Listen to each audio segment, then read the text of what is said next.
শান্তিনিকেতনের এক কোণে পুরনো এক কুঁড়েঘরে থাকে বৃদ্ধ কবি নীরদ। একসময় নামজাদা কবি ছিলেন, এখন বয়সের ভারে কাগজ কলম ধরাও কষ্টকর।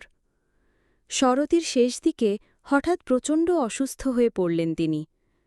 গ্রামের ডাক্তার জানালেন, নীরদের মনোবল ফিরিয়ে না আনলে তিনি শীত পার করতে পারবেন না। নীরদের ছোট্ট নাতনি মিতুল দাদুর পাশে বসে দিন গুনছিল। একদিন নীরদ জানালেন, মিতুল, ওখানে জানলার বাইরে যে গাছটা আছে, ওর শেষ পাতা যখন ঝরে যাবে, আমারও সময় হবে চলে যাওয়ার। মিতুলের বুক কেঁপে উঠল।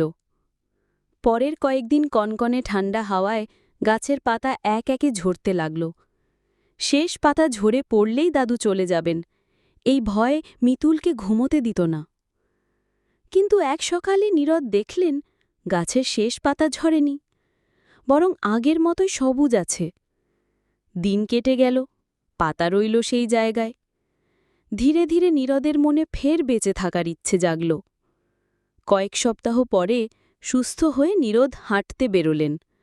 তখনই দেখলেন, গাছের নিচে একটা খালি টিনের রঙের কৌটা আর মিতুলের হাতের তুলি।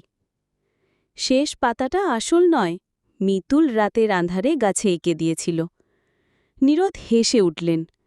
বুঝলেন, জীবনের শেষ পাতাটা কখনোই কেবল প্রকৃতির হাতে নয়,